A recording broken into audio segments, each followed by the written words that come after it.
in power, whether red or blue. I could not care less about Texas, me and you. They created this give me country that don't value hard work. For a Texan to survive, all we need are some seeds and dirt. Texan rise, don't you hear your call?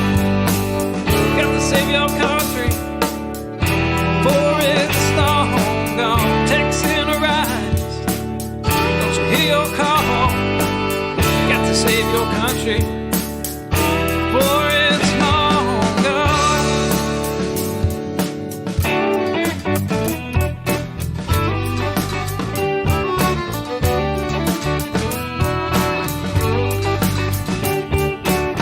We believe in family and we value our community. Gladly lend a helping hand to a neighbor in need. And we don't believe that government should provide for all of society's needs. No, it's the pride of a Texan to give to others voluntarily. Texan rise, don't you hear your call?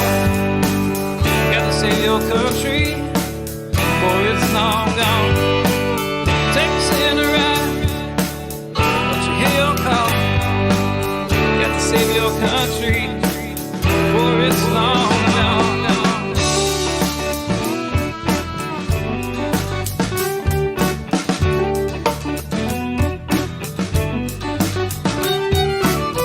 They like our tax dollars and they love our natural resources. They don't want to see us driving trucks, they'd rather see us riding horses. And now they want to ban our guns, you know, especially the ones that look scary. But may I remind you of the Gonzales Cannon and the Alamo heroes we buried. Texan rise, don't you hear your call? Got to save our country, for it's long gone. Texan rise, don't you hear your call? Got to save our country, for it's long gone.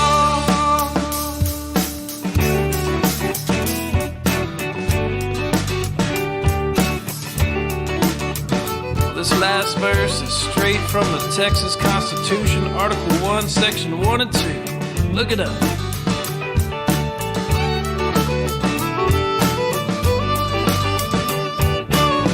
Texas is an independent state, yet presently we suffer. We no longer possess the right to locally self-govern. And now it's time as a people in which all political power is inherent. And in such manner we find expedient, we reform or abolish our government. I said, Texan rise, don't you hear your call? Got to save your country, for it's long gone. Texan rise, don't you hear your call? Got to save your country, for it's long gone.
Well, hello, fellow Texians. I'm back. Did you miss me? I had an unexpected week off last week from Coffee Talk. So I've got my coffee here and an explanation in the wings. And, what we usually do here on Coffee Talk, take a break, press, I answer your questions if they're good ones. and sometimes I answer some not so good ones. But anyway, I'm happy to be back. So before we get started, let me go ahead and remind you, if you are watching on either of the YouTube channels, go ahead, hit like, subscribe, and hit that notification bell so you can get notified every time we post a new video. And you're going to want to do that because I have a sneaking suspicion after next week, we're going to have plenty of brand new video to post. And if you're watching on the Facebook pages, like, share, comment, and you probably have noticed we are not streaming in the groups this week. And that was oddly enough by request. So hopefully the automation took care of it where it reposted in all the groups. Maybe it did, maybe it didn't. I don't know. Because I have been otherwise focused, but if it did, if you're watching it on a Facebook page, like, comment, share, do all that stuff. Twitter, you know what to do. We're actually down a couple of channels this week because we're spinning up a couple of new ones. We're working on the Roku streaming for our Roku channel and streaming on a super secret project. Speaking of, let me just take a look and see if it's working. Since we're here, you can help me. Down a couple of channels this week. Okay, cool. All right. Check. All right. So swimmingly. All right. So yeah, we're things are a little bit different. There's a lot going on over here. Which I guess let me one more thing before I get to it. Drop your comments in the YouTube chat, Facebook page, comments on the videos. Those aggregate right over. Well, actually, as I'm looking at it, it's there, right there. There we go, on the side of the screen. Of course, I'm not looking at it. Kara's in the other room looking at it because you guys make that thing scroll like a slot machine. I love it when you guys connect with one another and you communicate with one another. It's fantastic. So, that being said, let me go ahead and give you my sincerest apologies for last week not being here. I've got a lot going on, and as I have always said, this all started for me with taking a break at work when I could get to a stopping point, and I would pick up the phone and I would live stream in the members group on Facebook or whatever. Just visit, take questions, do whatever, and then get back to it. I'd get my cup of coffee. It's not like I don't always have one beside me everywhere I go and while I'm here at home, right? So let's don't pretend that's not a thing. But anyway, get a cup of coffee, and I'd had drink coffee, answer questions, banter back and forth, and that's how it all started. And my thing has always been, I do it when I can do it. And thankfully, I've been able to do it week in, week out. Even when I was on the campaign trail, there were a couple of misses, just unavoidable because of campaign events. But even on the road, when we were doing the Texas tour, which I suspect that's coming back, I would do them in the hotel rooms. And sometimes it would be late or whatever, but sometimes there are things that are happening that you just don't get to take a break. And many of you know that in my daily life, right, what I do to put food on the table is I work as a technology consultant, a website developer. I do. That's my business. Been my business forever. And so when the TNM needs a project, the TNM gets a project. And this one has been a monster. I'm not going to lie, and I'm not going to spoil it because I can already hear Nate Smith's tires on the pavement, getting ready to drive over here and drive his car through my window at the front of the house if I spill the beans. But those of you that know, because we have just gotten a new batch of testers from our local coordinators and district directors. And we're about to be making a pretty major announcement for something that is going to be available to you guys. So Uh, so apologies for not being here, but I will tell you, when I work on projects like this, if you haven't figured it out yet, I'm a bit of an obsessive. I don't like things unfinished. And I will say this, a lesson that I learned a long time ago from a guy named Bill Whittle in Louisiana. And my good friend David Carr, if he sees this, he will know exactly what I'm talking about. But back when I was 19 years old, I saw Bill Whittle give a speech, and he was talking about how much his work ethic, right? And I mean, no, this guy was a madman. Okay, and he said, don't ever let anybody tell you that they can work themselves to death. He says, I tried it. He said, and the thing is, you don't die. You just pass out and you fall asleep until you need the sleep that you need. And then you wake up and then you go to work like a madman again. And oddly enough, that has been the absolute truth in my life for as long as I can remember. So, and particularly when I'm working on projects like I am working on for the TNM right now, sometimes, sleep is secondary. So sometimes you just go and you go and you go and you don't look to the left and you don't look to the right. Right. You just go in there and you just keep chipping away and you just keep beating the crap out of the thing until it goes into submission. Right. And that's kind of where it's at. So the fact of the matter is, yes, I am sorry for not being here with you last week. But I am not sorry for the hours that I put in that I think are going to make a huge difference for Texas independence. It's going to be, to me, it's massive, right? So I'm going to ask you to do two things. Whether you're watching this live or watching it on the playback, there are two things you need to do. Number one is, if you already have a login on the TNM website, you need to get over there and get your address updated in the system, right? So we know where your districts are. That's number one.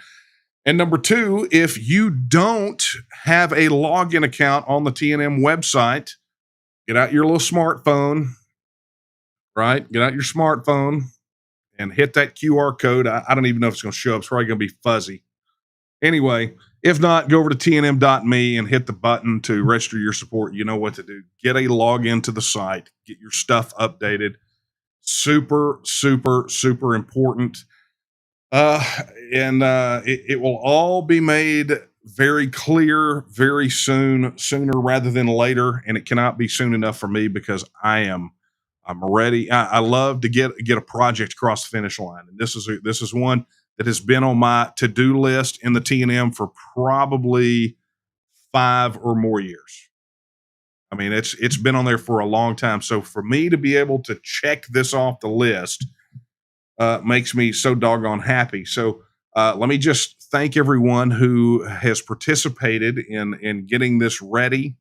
And of course, to our web development team, we've all been putting in some really ridiculous hours, but it's all toward a good cause and all for the goal, right? We want to win. We want to win. And what's wrong with that? Seriously, what's wrong with wanting to win?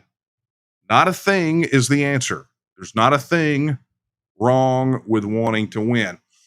All right. So now a couple things. We got questions that have been submitted that were submitted to this email address to be handled last week. So I'll get to those. Right. We're going to have a question and answer packed session tonight. But we'll get to those. But if you want to try to slip one in there, there is the email address. It's coffeetalk@thetnm.org. coffeetalk@thetnm.org. All right.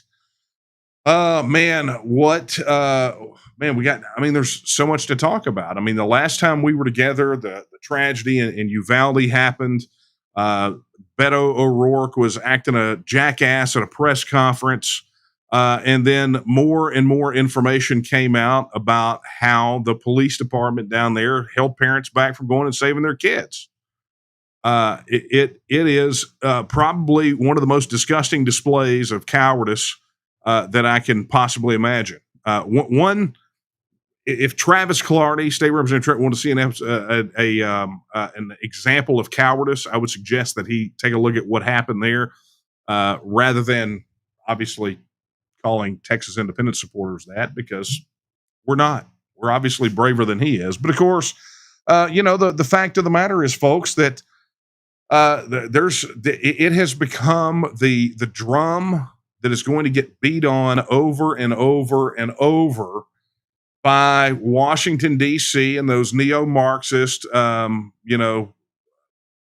can't. I'm having to censor myself because I'm so upset about what's happening. I'm trying to be nice here, trying to use my nice people words, but they make it really difficult, don't they? But I will say this: we got a shot here, right? I'm going to say what I've said for many years. Texas independence is the solution, because if Texas was already a self-governing independent nation, I wouldn't care what Joe Biden and Kamala Harris and Hollywood and Ron Perlman and all these other weird jerks. I wouldn't care what they thought. I mean, it's great that they have thoughts, I guess, right? But they wouldn't affect me in one way or the other. I couldn't possibly care less.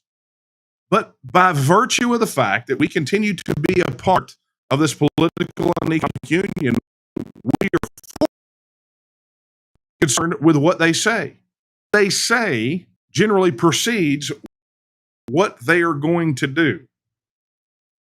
I mean, they telegraph it. That they're not bashful about what they are going to do. They broadcast it. They put it out there and say, this is what we're going to do. And then they go do it.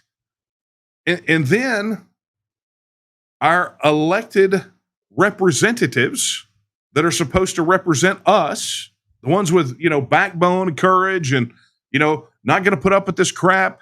The ones that are supposed to represent us go up and they fold like Superman on Laundry Day because they have some fealty to the political and economic union that threatens to strip us of our God-given inalienable rights, right? That harms us politically, culturally, and economically every single solitary day. And so when they capitulate to that type of injury, they are just as guilty as the people perpetrating it. And I look at even some of our, not just elected officials, but other Texans that decide that they want to go inert, right? I will take no action. I'm just so disgusted. I won't do a thing. I'm just so disgusted by all of it. I think I'll just curl up in a ball and suck my thumb, right? That sort of capitulation is acquiescence and frankly participation, because all they do is they use the capitulators as road pavement to get to people like me and you. So the bottom line, folks, is you got to get in the game and you got to play it to win. And oddly enough, I think it sort of ties back to what I said at the very beginning about why I wasn't here this last week. Sometimes some things are just so important that you forego the crap that you want to do for the things that you need to do. I mean, this is ultimately what we've got to contend with, right? This is what we've got to deal with. We got to put our priorities right. And sometimes, like I said, you got to forego what you would rather be doing. You got to give that up for what needs to be done. So in the future, you and your progeny and their progeny can do the things that they want to do without interference from the people that want to prevent them from doing that. Right? So this is where it sits. This is where we are. And oddly enough, I feel like some of you out there probably agree with me, right? Just a hunch. Just a hunch. So what I'm going to do is I am going to just really quickly before we get started, just remind you of what it is that we do. Because it's not so much about what we do as much as it is who we are. Right? Article 1, Section 2 is at the heart of what we do. All political power is inherent in who? It's inherent in the people, right? Not the politicians or the pollsters or the pundits or any of that other kind of nonsense, right? All political power is inherent in the people, right? This is how we believe. This is what we adhere to on the regular, and what we're fighting for, right? Governments operate by our say under our authority, at our pleasure, right? So it's us that are ultimately the ones who institute this government. And when they don't behave, when they get out of their box, when they get out of their cage, they no longer represent us. At the moment that they are no longer on our authority or operate for our benefit, then we have that right to reform, alter, or abolish. But this is why this is our mission: to secure and protect the political, cultural, and economic independence of the nation of Texas, and to restore and protect a constitutional republic and the inherent rights of the people of Texas. This is what we do. As an organization, as a movement of Texas nationalists, this is what we're committed to. And I'm going to tell you, there are people out there that don't like that. And you know what? I don't care. Because the moment that I made a commitment to say, this is my mission, it defined who I was. And if who I am upsets a few people, that's tough, right? That's just tough. And when I get and when people sit on the sidelines and they want to poach and they want to poke and they want to make little comments, I look at what they have done. I look at what their commitment has been, right? What has their commitment been? How far down the road have they moved the ball on Texas independence? And if it's not an inch, if it's not even a single inch, then that word goes right in here and right out there, because I don't have time for a bunch of dull, disillusioned crybabies. And I don't think you should either. I mean, we're talking about our future here, right? We're talking about our children's future, our grandchildren. I mean, this is for all the marbles, boys and girls. This is not, if people want to just get involved in an organization, go down and go join the Softball Boosters Club, right? Rotarians, the Lions Club. Go get some people some eyeglasses, right? If that's your thing, go do that. But this is for all the marbles. This is for many of us, understand this kind of a life or death scenario. Because people that believe like we do don't have a place in the future that the neo-Marxists are trying to write, that they're trying to create. There's no place for people like us. And so our options are to conform or allow our children and their children to conform and to shuck off everything that we know to be the God's honest gospel, the truth, right? Capitulate or perish. Those are the options that they want to give us.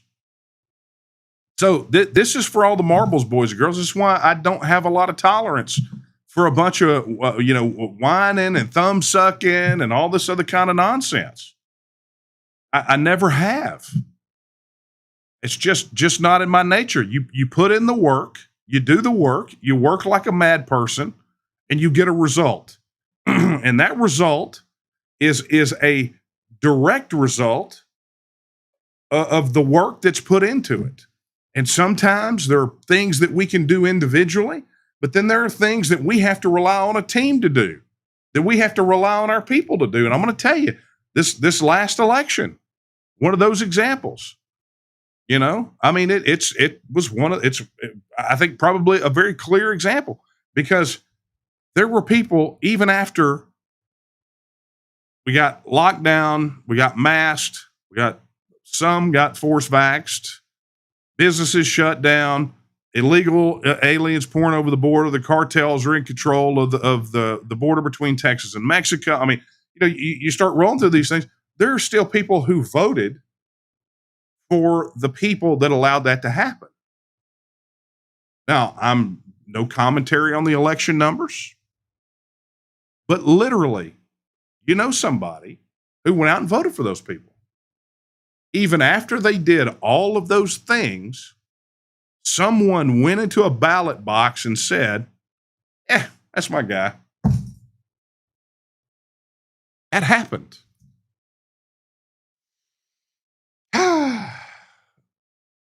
Can't make it up, right?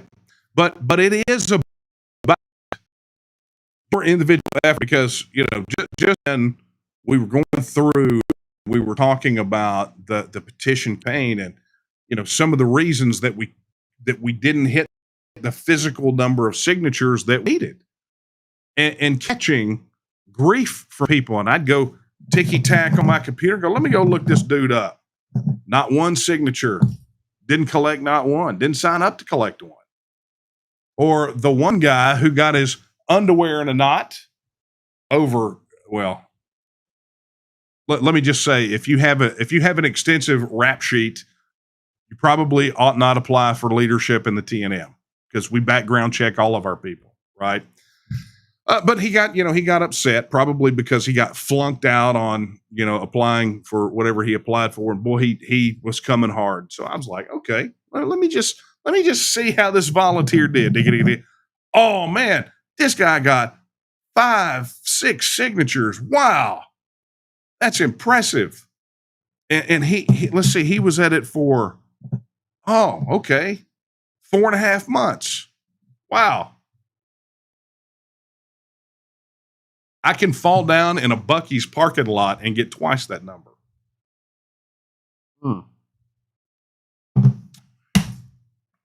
So anyway, for those of you that are out there that understand the stakes, understand what this is all about, understand that for us to go out, for us to win, for us to get our independence, we got to go pay a price. Right? We got to go out there and we got to work like madmen. And I don't mean just work our mouths, right? Everybody's got an opinion, right? Opinions are great, but those opinions get weighted by how much skin you've got in the game and how much work you're putting into it. Right? We don't need any Monday morning quarterbacks. Don't need them. Everybody loves the shoulda, woulda, coulda. Generally, the people that are not in there putting their skin in the game. But those of you that are watching this are the people that are making this happen. So what I'm telling you is I'm not admonishing you. I'm telling you, don't let these other folks knock you off track. Don't let their negativity, don't let their their disillusionment, or frankly, what I have found more often than not, their excuse for just being lazy. Don't let that drag you down.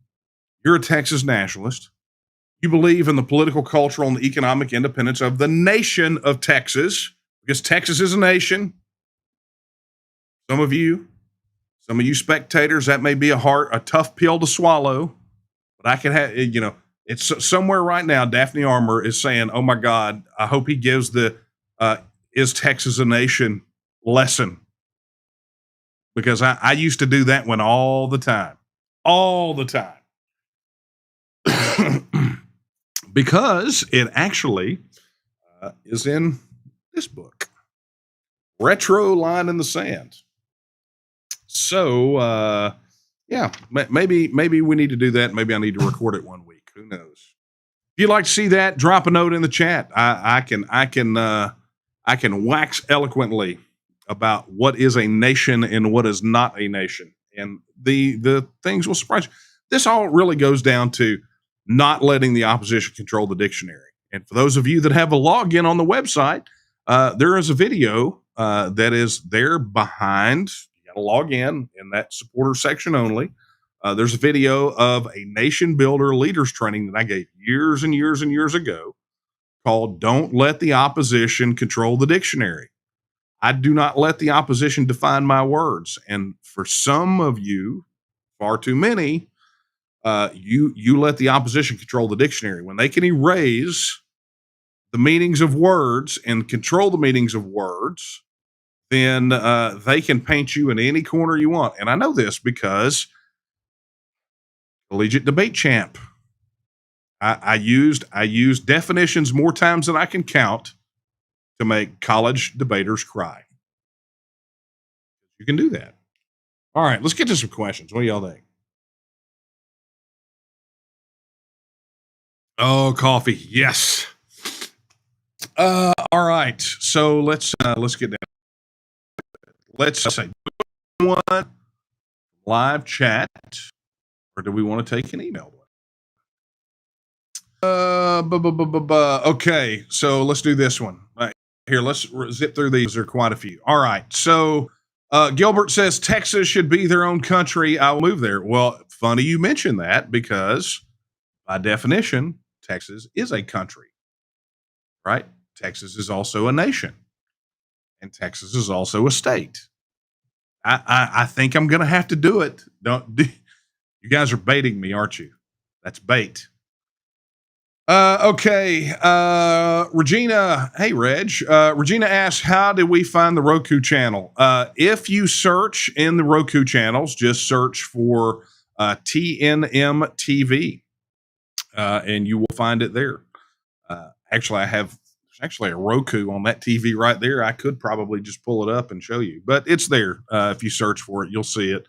But just search for TNM or TNM TV, and it'll be there. Okay. Here's a good one. Let's see. Hey, Ralph. Thank you. And by the way, I got your email too. I'll read that. Ralph says you never need to apologize. You give over 100%. Ralph, I appreciate the sentiment, but that is mathematically impossible. And as an avid watcher and fan of mathematics, you cannot give over 100%. You can give 100%. You can redline that thing out. I get your sentiment. I'm just messing with you. But thank you for that. Yeah, and this is what Ralph said. Ralph sent an email in and he said this too. He says, actually two. He says, the federal government is no longer what it was or what it was designed to be. The question is no longer why tax it. The question is now, why would we not tax it as the federal government we had is gone and the current federal government is attempting to destroy us? Why would we stay on a sinking ship? Time for the lifeboats. We need the politicians. We need to ask the politicians why stay. That's, my thing has always been just not always, but many years ago. And as I've said in a lot of speeches, I got really tired of having to answer all the most ridiculous minutia related to the issue of Texas independence, because they were ultimately, when people ask a lot of micro questions, they're either super curious, right? And I get that. I'm a drill down kind of, I like to ask weird questions too. Or they're looking for a reason to flunk the entire idea of Texas independence because the answer to this one little thing is not exactly what they wanted, and that's the baby with the bathwater kind of deal. Or tripping over dollars to pick up nickels. I mean, there's so many, little catchphrases about that, but that's what it is. And so, I finally got tired of answering and I just finally started flipping it around. If Texas was already a self-governing independent nation, would you vote to join the union? Would you? I mean, what are sell me on the benefits of the union? Sell me, unlike, and I've seen, and there's an email floating around in leadership. I'll tell you guys about it. One of our district directors, Rhonda Smith, emailed State Rep Gary Gates Someone who I met at the Republican convention, not obviously not the Zoom convention 2 years ago, but I think it was a convention before that. He was there, and Dr. Steve Hotze introduced me to him. And, Gary had run for office more times than I can count. Finally, he got in there. I think maybe it was a special election or something crazy like that. But, Rhonda had asked him just flat out, look, you're a state rep, support Texas. What's the deal? And, he started shucking and jiving this crap about how Texas gets more money from the federal government than blah, blah, blah. Whatever, dude. Right. I mean, that right there is MSNBC talking points. And this guy's allegedly a Republican. So that ought to tell you something. But anyway, don't let these guys drown you down with a bunch of bull crap. They know what the truth is. And if he doesn't, I mean, look, there's one of two things, and it goes for any of these people, any of these politicians, right? They're either ignorant, in which case they are unqualified to serve, or they are lying, and in which case they are unqualified to represent. Bottom line, one of the. All right, let's blow through here.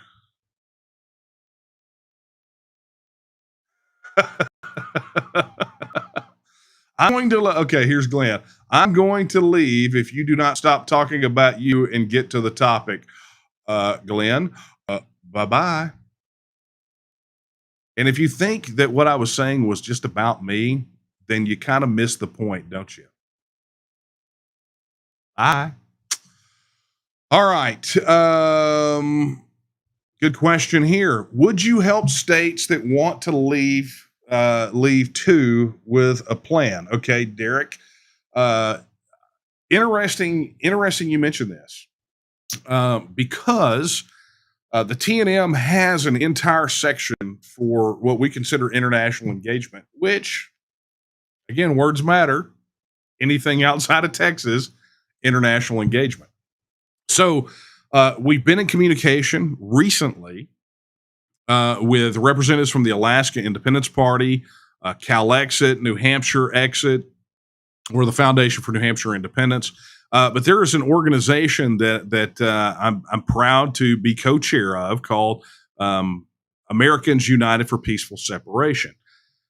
And the organization was founded by a gentleman named Stephen Axelman, and Stephen is super committed to letting states decide. Right, he's big on self-determination, just like we are. And so Stephen is the chairman, and he asked me when I made the visit to Liberty Forum in New Hampshire to be co-chair of the organization. I agreed.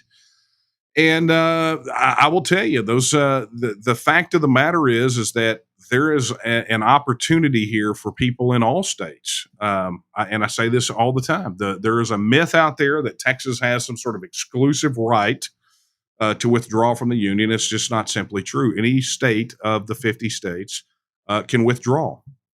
And that's simply what it boils down to. They all have the right, except for Nevada. Nevada still has the right, but they have constitutionally hemmed themselves in because it's in their state constitution that they won't withdraw. So they would actually have to amend their constitution to make it work to be able to do so. But beyond that, all states enjoy the right to withdraw. So, Derek, yes. We're always down for having that conversation with people in other states to help them, to show them how they can form organizations in their state, how to connect with supporters, how to do voter outreach, how to handle messaging of the topic. I mean, we're always willing to help. So just reach out to us if that's what you're looking to do. Okay. All right. Simple Dan Forever. Thank you very much for your super chat. I really, really do appreciate it. All right. Let's take this one. This is a good one here. Divided by Zero says, "Hey Daniel, recently the Mises Caucus took over the state and national libertarian parties. Have you ever given any thought to using the Texas Libertarian Party as a vector for TNM's message?" It's interesting. We operate wherever, right? We're not a political party. We operate wherever, and those are other political parties, for all intents and purposes, are again separate private organizations. While the majors are grafted into the Texas Election Code, the fact of the matter is that they are still at their very core uh, organizations, right? Just like us, except they just have political party status and they have a bunch more rules they've got to follow. But I will tell you, it's been interesting. The Texas Libertarian Party were the first political party in Texas to add a plank to their platform calling for a vote on Texas independence, right? And it was one of our members who spearheaded that many, many years ago.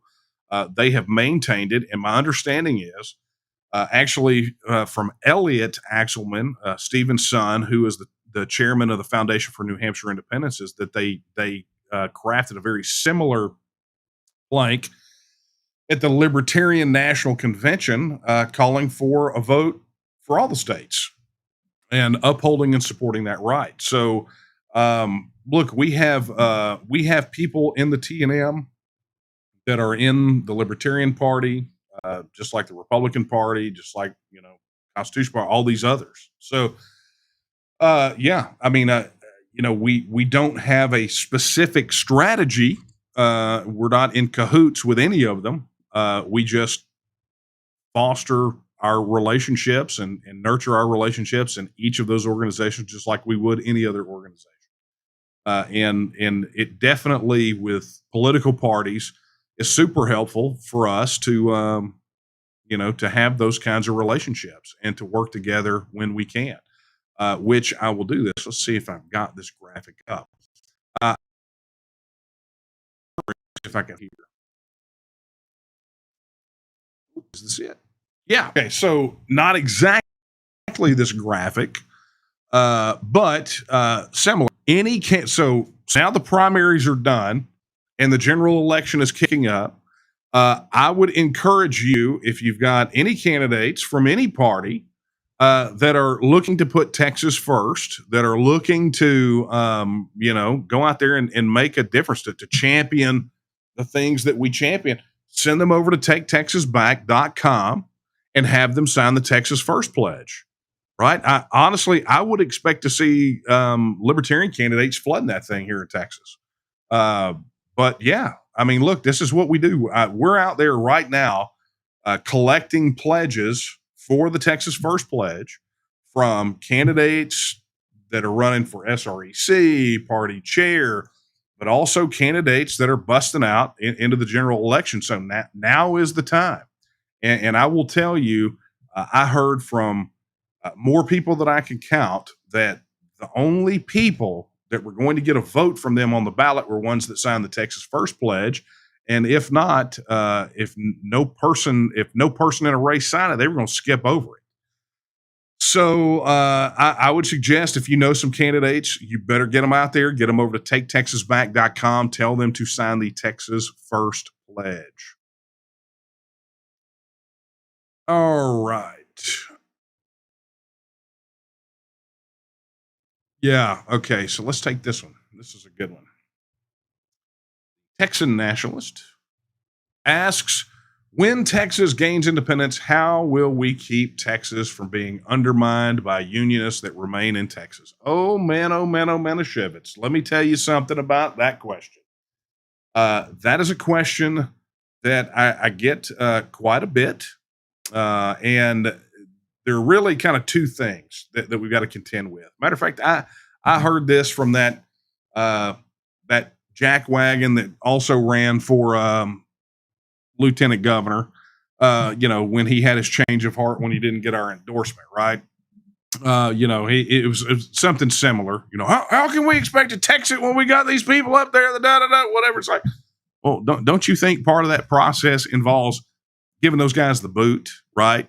Routing them out, because we've only made it plain. I don't know that we can make it any plainer that one of the most cautionary pieces of information from Brexit was you don't ever withdraw I don't. Let me just say this: you don't ever withdraw.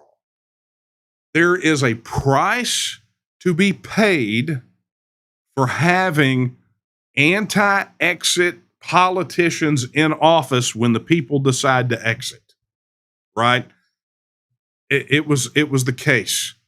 I mean, at least when Brexit came around and the people voted, at least David Cameron had the consistency to say, you know what, I can't. I was a Remainer. I gave the people the vote because that's what they wanted. They voted to leave. I'm not the guy to carry this out. I resign. Right. So at least David Cameron. And I know it's hard. It's very difficult for my UK friends. It's very hard for me to say these words. David Cameron did the right thing, right? When he stepped aside. Now, you could not expect that sort of behavior from someone like Greg Abbott or Dan Patrick because they have been vehemently anti-Texas. And I say vehemently, as vehemently as they can be because they love to keep, not say anything, kind of dance around it until they see where the wind's blowing, and then they want to jump in front of the plane. Since they have aspirations beyond Austin, but there is a price to be paid for having non-Texas supporters sitting in the state house when Texans decide to bounce out of here, right? So, it's all part and parcel of the plan. But I will tell you the one thing that we do know, and that we have factored into, yeah, and I'm sorry for whatever technical difficulties we're having tonight. We'll see if we can't get that resolved. The fact of the matter is that we have factored that into the plan. It's one of the reasons that we operate in the cycle plans that we do, because, and you'll hear me say this and understand it's tied to this, but so much more. The things that we have to do to get a Texit vote just so happen to be the same things we have to do to win a Texit vote, and vice versa. The things that we have to do to win a Texit vote, those are the same things that will actually get us there, right? Especially if you understand that the plan is never to have a snap election, never to be granted one, to essentially force one, right? By virtue of the groundswell of people. People say all the time, why are y'all so keen on getting people? Well, because the dadgum slide said it. Article 1, Section 2, all political powers inherent in people. What else are you going to get, right? You don't get Texit by collecting baseball cards, right? You do it by connecting with people. So that's what we have to do. And oddly enough, the same people that we have to get in sufficient numbers to win a Texas election just so happen to be the same numbers that you need to clean out the pipes in Austin when the time comes. All about people, folks. Okay. Okay. So let me do this. Let me go over here and I said I was going to get to one of these email ones. Let me get to one of these. Okay. Okay. Christina Drury, our Tyler local coordinator, sent 2 questions in. Number 1, I'm offended when someone refers to us just as you Texas secessionists. I hadn't heard that one in a while. I feel like I need to put on a really tight corset and hoop skirt when they call me that. I would love to know what you would say as a comeback to straighten their tail. I fight for independence. Secession has a bad image from our past. Is there a difference to you between secession and independence? Oddly enough, I got this question from someone the other day who heard me say something on Coffee Talk about this. And, I talked about it, I guess, I don't know, maybe a couple of weeks ago. I mentioned something about it and they're like, well, how can you have one without the other? And it's like, well, it's interesting that you mentioned that. Now, with this little book, and I know Christina, you know it, and I know you know the section, but I actually talk about this some. Okay, and I probably should have gone into more depth and detail about it. But one of the things that you will notice in the book, especially if you side by side these things, or go look at kind of the dividing line, right? So this was 2011, 2018. So there's about a 7 year gap between the two. And you will notice the word secession in here a lot. Okay. And then you will notice it in here almost none. With one big exception, and that is a statement specifically from an academic who talks about the idea that secession is essentially not descriptive enough for the varying circumstances. Okay, so let me wind this back, and this is not a comeback. It's probably asking for, but this will help you, I think, formulate a comeback. Okay, so the thing to understand is for most people, they don't realize that the very concept, right, kind of in an international view, a global view, the concept of a nation state is relatively new, historically speaking, right? Especially in its modern imagining. Now, people will argue that there have been nation states that go on and on and on, but in sort of the modern understanding of a nation state, right, as these very distinct entities with border. I mean, not that people didn't have borders, but the concept of the nation state as an entity, as we envision it today, is relatively new historically. Okay, and there was a lot of sort of for a few hundred years, people kind of struggling with this concept of, well, okay, what is a state? What is a nation? What is a country?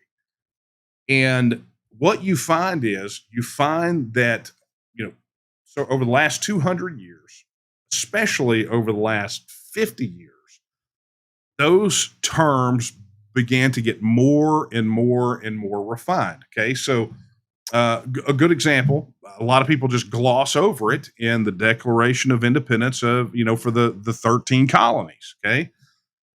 Essentially, what it says, and I do believe that I may quote it I quote this section in Line in the Sand, perhaps. I don't think I can't get to it readily because I should have been prepared. There it is. Ha! Look at that. Still got it. So this section, you get into the bottom part.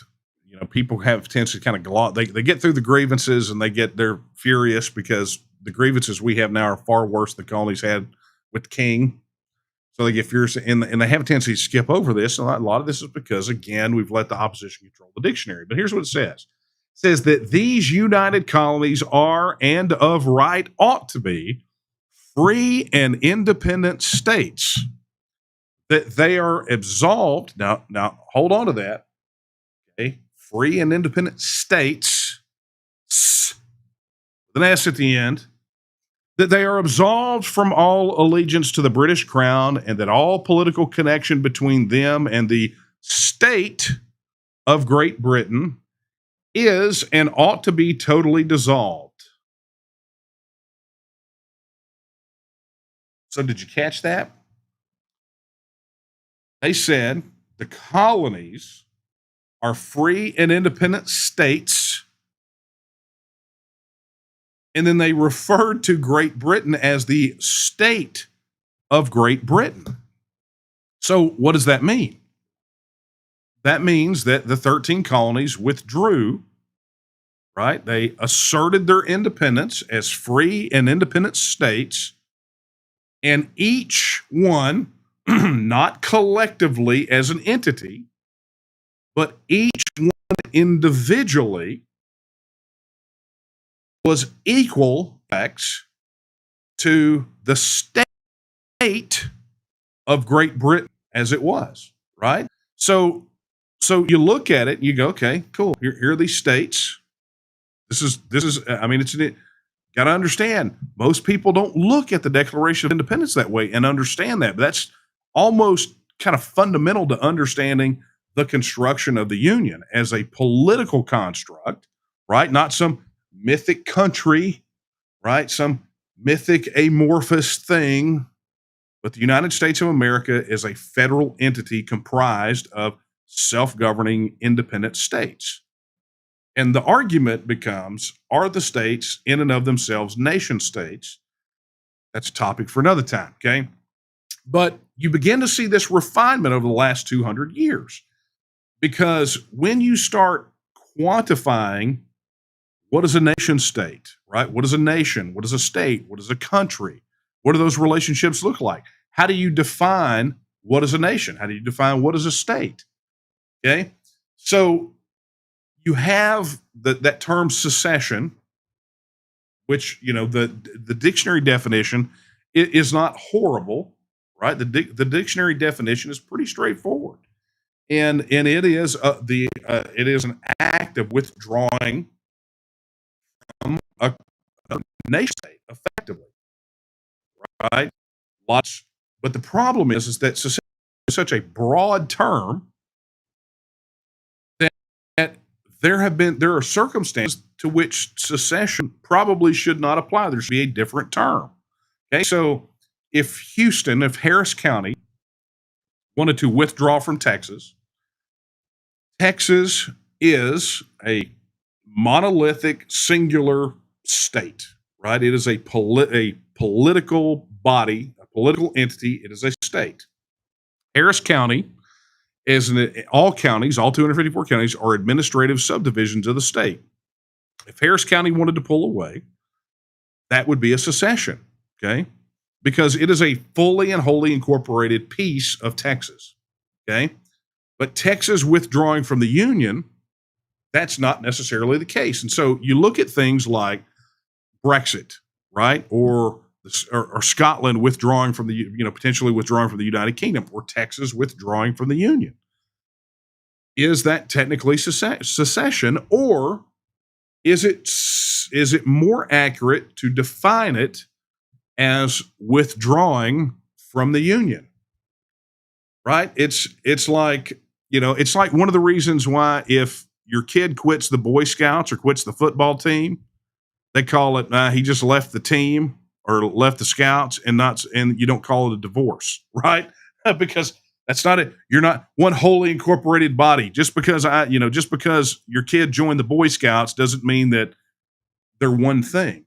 And so the term that you use really is dependent upon how you envision the relationship between the federal government and the states, right? So if you believe that when states joined the Union, they gave up all individuality whatsoever and became incorporated into this, this mass of whatever the United States is politically, cultural, and economically, right? If you believe that, then secession is a perfectly acceptable term for it. However, if you believe that each of the states entered in to a voluntary relationship with the other states, with this government assigned a very limited set of functions and everything else reserved to the states and the people in those states, then withdrawing from the Union is your term. And I will tell you, people love to hurl around the secession term as a pejorative term to really make everything incendiary, because they don't want to leave any room for actual rational discussion. So they'll spit that out like venom because simply they don't understand. But that's fine. Look, some people don't necessarily understand, but some people are saying it because that's how they feel, right? They feel that when Texas joined the Union, it just gave up all that it was. It's just now they believe that it's just nothing more than how Texas views its counties, that we're somehow an administrative subdivision of the bureaucrats in Washington D.C., and that will never be acceptable. So generally, Christina, if somebody is going to hurl that at you, you Texas secessionists, you know exactly how they are. They're Joe Biden butt kissers, right? If the federal government asked them how high they told them to jump, they'd ask how high.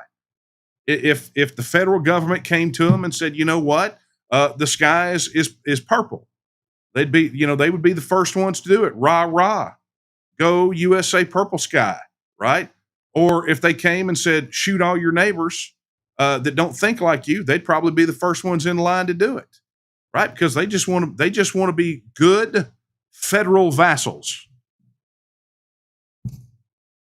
Got to call it like you see it, right?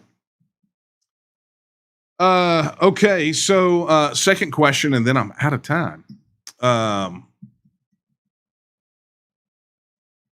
And that's a short one. I can get to that. Okay, so Christina's second question was: once we tax it, we are no longer bound by any U.S. Supreme Court decisions that were made. I'm guessing. Are there any specific rulings that will no longer apply that make the case for tax it even more appealing? Yes, Plyler v. Doe. Plyler v. Doe goes out the window, and in pretty much any case that upholds birthright citizenship. Those right there, those alone are 100% worth taxing. Just those. I mean, obviously, we've got some of the hot button ones that I think are about to be dealt with already. But I think your question was probably more about ones that were not Roe v. Wade, right? But because that's probably about to happen. However, that's going to happen. I think the winds are blowing on that one. But I think that your question was about anything other than that. And so that's the ones I'm giving you. Plyler v. Doe and pretty much anything dealing with birthright citizenship. Bye-bye, adios. And then Texas can set its own immigration policy and its own border policy and not have to worry about interference from the federal government. Okay, final question. This is going to be a quick one. It says, after Texas is voted on and secession, naughty, we just talked about that. How long do you think Texas will be negotiating with the U.S. before a full withdrawal from the Union? Okay. 4-step process, 4 things that have to happen post-Texas vote, and it's all on us. Okay. Number 1, address constitutional issues. Make any constitutional changes that need to be made. Number 2, make any statutory changes that need to be made. Number 3, international treaties, covenants, and agreements. So anything that we want to sign, like fishing treaties, air traffic control agreements or conventions, whatever those are, we go to work on those. The final stage of the game is the negotiating table. And there are really only a handful of issues that have to be negotiated.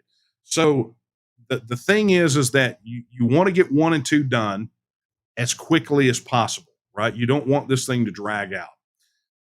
Because ultimately nothing changes until it changes. And that's especially so in relation to the negotiated issues with the federal government. So at the preferred order that you want to deal with these things: constitutional issues, statutory issues, international treaties, covenants, and agreements, and then finally the negotiating table. That's where you're going to deal with that small handful of issues like Texas money that Texans have paid into the Medicare Trust Fund, totalization agreement, so that those that are already that have effectively paid into Social Security will be able to claim those work credits and be able to do something with those.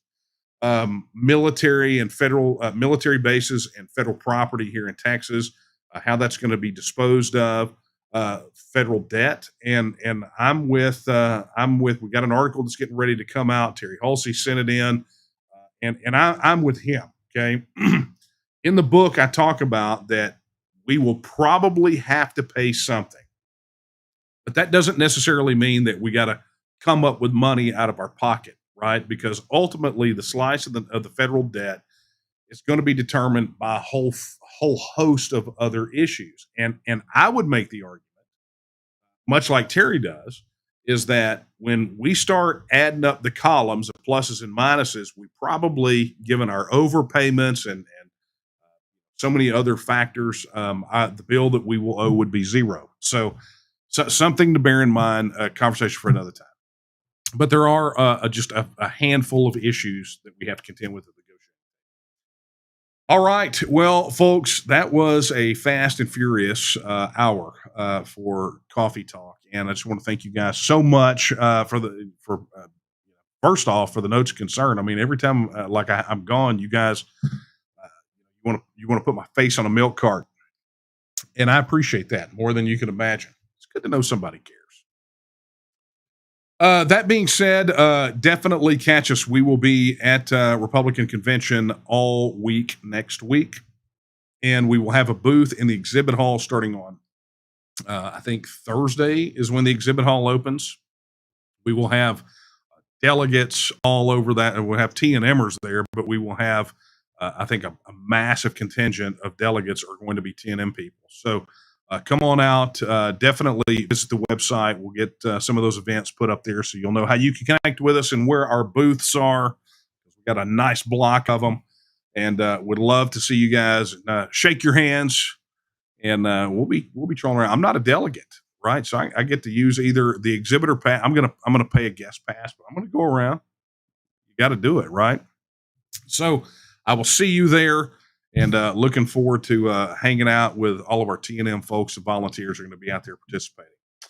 That being said, let us not forget, if you are not already a member of the Texas Nationalist Movement, head over to the website now, tnm.me/join.